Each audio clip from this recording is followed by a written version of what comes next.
Welcome back to another video, guys. It is a really cold morning, but we're still going to be working on the MX5. Today we've got a bit of maintenance and also a bit of a mod. We're going to be fitting a new genuine Mazda slave cylinder and a braided clutch line. This replaces the bendy line that goes all over the transmission all the way to the other side of the engine bay. It's completely unnecessary. This makes the pedal feel a lot better, and I haven't actually done this yet on the car. I don't know what the old one is like. I don't know if it's a genuine Mazda. I don't know how it's going to be on there. So just to do a bit of preventive maintenance, we're going to get changing that today. And I'll show you how it's done. First things first, you want to get the front end jacked up and take the driver's side front wheel off.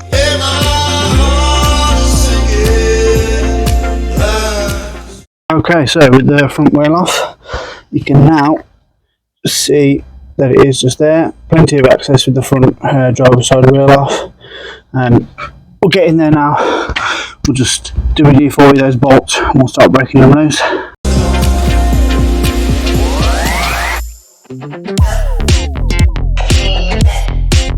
As well as some WD-40, I also gave the bolts once over with the wire brush just to make sure the socket gets a good connection.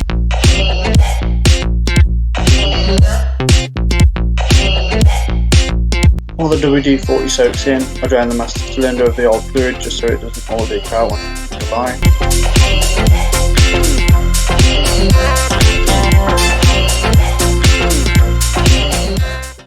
With the slave cylinder now drained, we can move on to taking the slave cylinder off. I'd highly recommend getting some bright line spanners. Trying to use the open end spanners is just a bad idea. These cars are so old and they're all rusted, it just rounds them off. So these are definitely the way forward. So we'll start getting those off.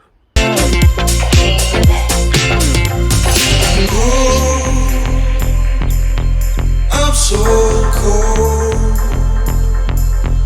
Yeah, my heart is sinking like a... With the bright line now disconnected, I remove the slave cylinder bolts using a series of extensions and a ratchet spanner for the bottom bolt.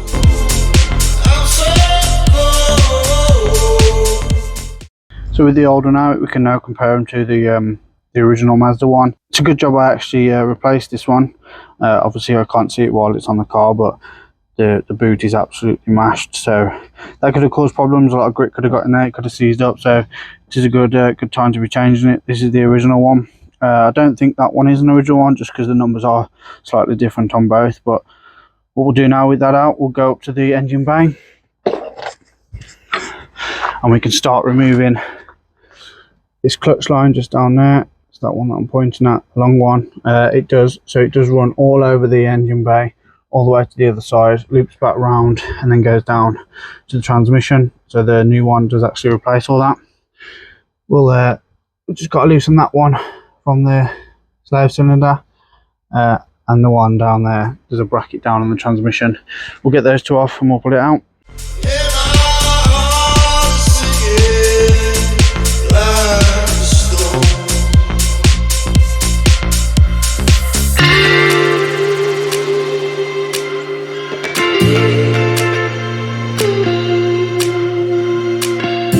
Once the line is disconnected, you can go ahead and remove it from the clips on the firewall.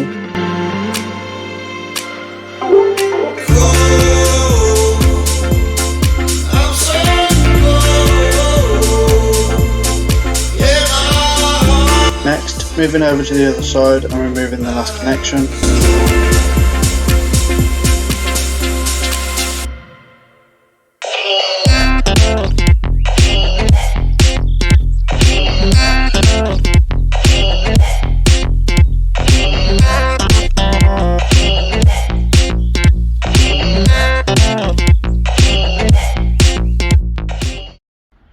So with that one now removed, look, and it all unclips from the top, you can just pull that one out.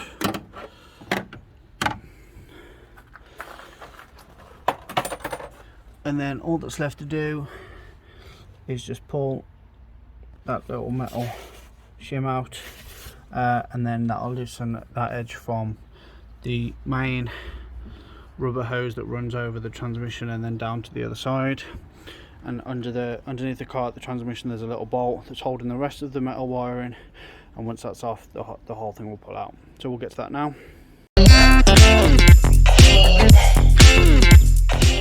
Right, so off camera, just because it is a bit of a pain, I just took out that middle section there, so it connects the rubber line going over the transmission to the metal line.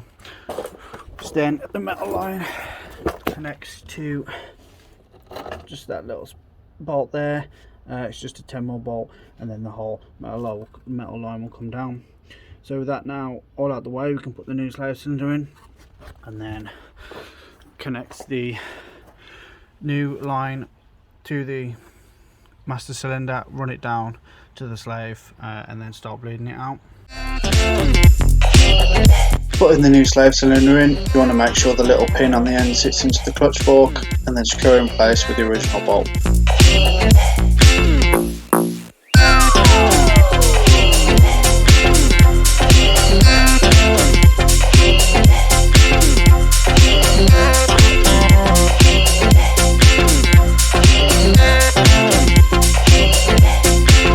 Now time to fit the new braided line.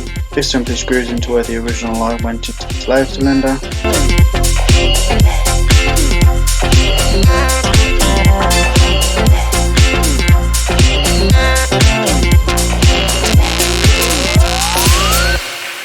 Making sure the master cylinder has plenty of fluid in, started to bleed the new line.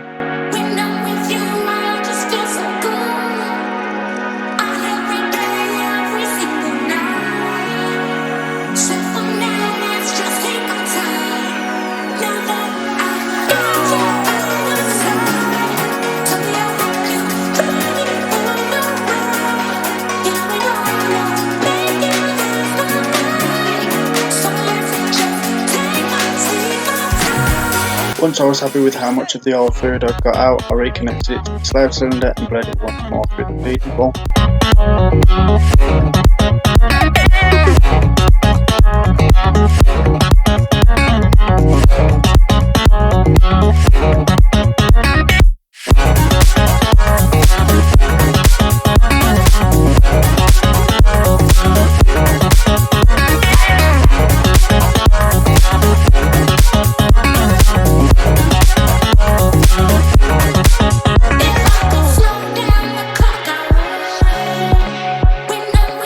And as you can see from the test, it's all working well. And that's the braided line and the slave cylinder now fitted. The last clip you saw was just me bleeding the line. It does take a while. I actually stretched it across the engine bay to make sure it's straight, and I used a sort of a vacuum bleeder that worked really well. Plugged it in to the slave cylinder, and then just did it again with the vacuum through the bleed nipple through the actual slave cylinder, and it seems to be working okay. It's nice and stiff, feels a lot more direct. So that was quite a long one. As you can see, it's now a bit dark, but thanks for watching.